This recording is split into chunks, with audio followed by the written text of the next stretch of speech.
So the Lakers, they have LeBron James, Anthony Davis, plus a slew of guards who can play multiple positions, shoot the ball, and be the central playmaker.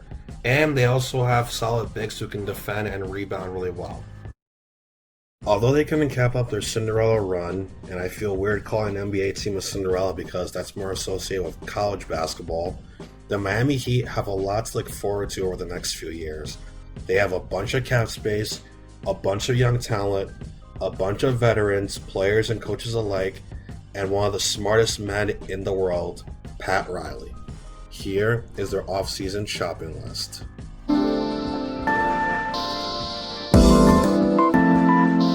What's up, everyone? It's John, aka Dynamite, and welcome back to my series called the Off-Season Shopping List. This is a segment where I break down 5 things your favorite team must prioritize over the off-season, from least important to most important. Now that the season is over, I can span to all 30 teams, but the only issue is that I realize I can't do every team because some teams are literally capped out and can make little to no moves. So I plan to do something different for them, but that'll be later down the line. In the meantime, keep supporting these videos. You guys have been killing it with the views, the likes, etc. Also, if you enjoy my content, make sure to leave a like, subscribe, and turn on notifications, and follow my other social media platforms in the description below. So let's keep the grind going with the Heat and do a quick season review. The Heat finished with a 44-29 record, 5th place in the Eastern Conference and the Southeast Division champs. They swept the Indiana Pacers out the first round of the playoffs, then shocked the entire NBA world by taking down the best team in the league over the last 2 years, the Milwaukee Bucks, in 5 games, and continued by beating the Boston Celtics in the Eastern Conference Finals in 6 games. Unfortunately, the Heat ran into a dominant Los Angeles Lakers squad in the NBA Finals that overwhelmed them in 6 games. Now, onto my list. Number 5, do not resign Jay Crowder, Goran Dragic, Solomon Hill, and Myers Leonard. Look, I get why people like Crowder, alright? He's a scrappy veteran who plays hard defense and can shoot the 3. And he enjoyed a nice resurgence with the Heat after playing terribly with the Memphis Grizzlies. But in the playoffs, which is when his status matters the most, he only played well in 1 series, and that was against the Bucks. And that's the thing. He was a huge factor in the Heat beating the Bucks. But in the other 3 series, he wasn't really a factor except for defending the best perimeter player on the opposing team. And he didn't even do that well. These are the scoring averages of the opposing small forwards the Heat faced in the playoffs. Notice how all of them are all over 20 points per game. Like, come on, this is Jay Crowder we're talking about. If he's not shooting the ball consistently and not defending opposing wing players well, then he's not doing his job. So why re-sign him to a new contract that will most likely be over the $7.8 million he made this season? Because you know that's what I'll ask for since he's only 30 years old. Which leads me to Dragic, who I feel extremely bad for. He had a great season and an even better playoff run, but he's 34 years old and coming off the same injury that Joakim Noah suffered with the Knicks. And is Joakim Noah still a productive NBA player? Exactly.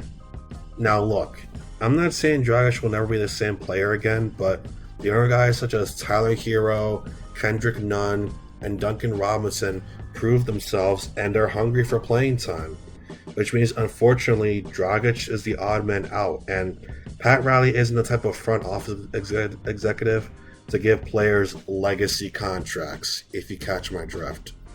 And I don't think I have to explain why Hill and Leonard don't deserve to be re-signed, so I'm moving on to number 4 and number 3, which is to sign Aaron Baines and Marcus Morris. Okay, so before I go any further, here's my vision on the future of this team. They're mostly guard-oriented in that they like to play small ball, get out in transition, shoot the 3, and run zone-type defenses. So over the next 2 off-seasons, unless Giannis is available, the team's main priority, in my opinion, should be signing 2-way wing players, especially at the small forward position, and backup bigs who can shoot. emphasis on backup because of Bam Adebayo. Anyway, let's talk about Baines and Morris. I'm gonna be honest though first, I don't love either player, but they're good and realistic options for the Heat. And that's the point of these offseason shopping lists, to be objective and realistic with the moves the team can make, you know? So let's talk about Baines first. Here's the thing. Baines is a wild, and I mean very wild card in terms of the free agent big men that are available. To be honest, I'm not sure what exactly is going to happen with him, whether he resigns with the Suns or he goes to whichever team. I mean, he did average career highs in points, rebounds, and 2-point percentage, but the craziest thing is that he shot 35.1% from downtown on 4 attempts per game. Now, here's why I don't love Baines. He's 33 years old and he's going to be 34 by the time next season starts. And he only played 42 games this year. He even sat out the entire restart of a knee injury, plus he did get COVID. So I guess that doesn't really count, but even still, like, he missed 30 games and he's approaching his mid-30s. Like, that's why I say that he's basically a high risk, high reward type guy, but the reward will be very high, especially if he maintains his shooting stroke going into next season. Moving on to Morris, he's the much safer and better option of these two guys that I mentioned.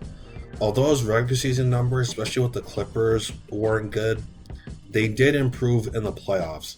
In fact, he hit multiple three-pointers in 7 of the Clippers' 13 playoff games. 6 of which he hit 3 threes, and 3 of which he hit 4 threes. The elephant in the room with Morris is that his defense is a little suspect, and he is an instigator, as we all saw in the Mavericks series with Luka and all that stuff. So those will be 2 huge factors for whichever teams are interested in signing him. Number 2, sign Serge Ibaka. Okay, so I'm not going to regurgitate everything I said about Ibaka in my Raptors video, which I'll link in the description below, and also put in the eye thing in the top right corner of the screen. But based on my interactions with people who watch my video, Raptors fans seem split on whether or not they would want him back.